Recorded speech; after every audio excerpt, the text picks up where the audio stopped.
as referências culturais aqui no Espírito Santo, com relação à música, arte e literatura?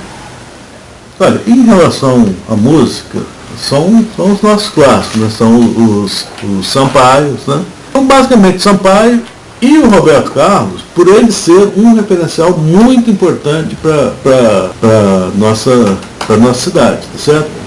Às vezes a gente tem aquele meio estilo que a gente se acha culto, né? De não dar muito valor, né? Mas tem que dar muito valor, né? Ele tem coisa bonita, né? Mas acho que principalmente ele dá uma visão muito importante para a cidade em termos culturais, né?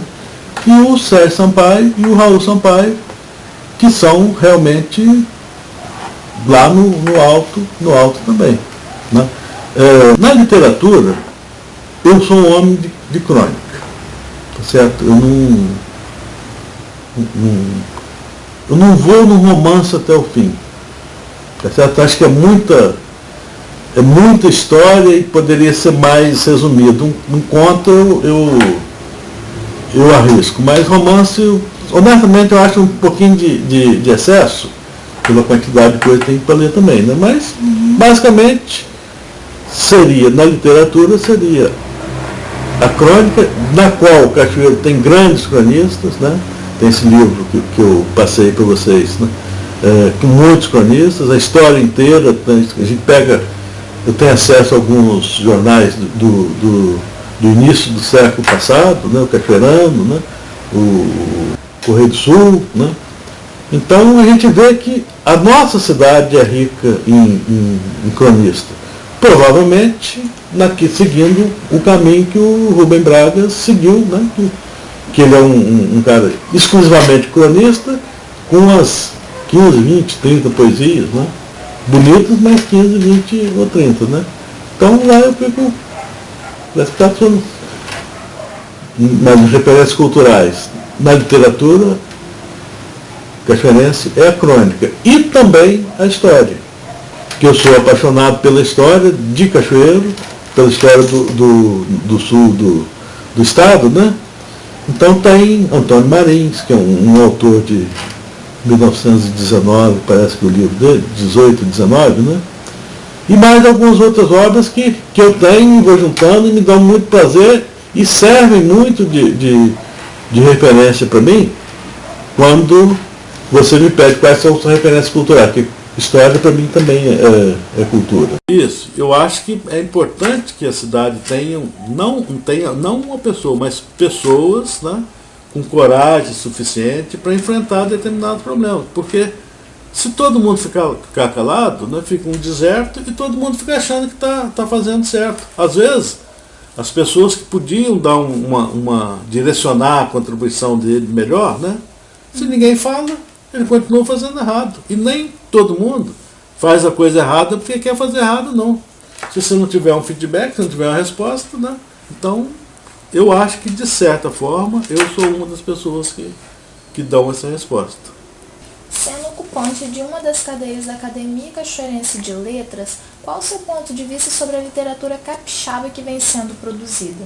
E qual a importância dos cachoeirenses terem conhecimento da literatura que é produzida em seu âmbito local? Olha, como eu sou muito voltado nessa cultura, né, para Cachoeiro do Itapemirim, né, para mim sobra pouco espaço para me ver a literatura capixaba em si. A gente acompanha, né, mas sobra pouco tempo. Eu não tenho uma opinião que merecesse ser citada em comparação com outras pessoas, né. Mas em Cachoeiro, eu acho que eu falei isso agora mesmo, eu acho que a crônica, né, é muito importante. A gente tem os cronistas muito importantes mesmo, tá certo? E como a gente vai vivendo dia a dia, nessa semana nós perdemos aquele que eu acho que é o melhor cronista de Cachoeiro, depois do surgimento de Rubem Braga, que é o Régio Antônio Mulim Batista, né?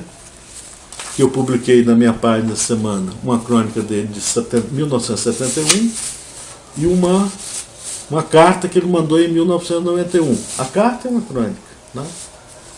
É uma escrita perfeita, né? escrita com muita emoção, muito coração, né? Para mim ele é o segundo, né? Mas a gente se a gente pegar qualquer jornal que a gente abre, se a gente pega Cachoeiro Cult, tem muita gente boa, né? Tem muita gente boa lá. Porque não precisa ter dos 100, 200, até porque não cabe, né?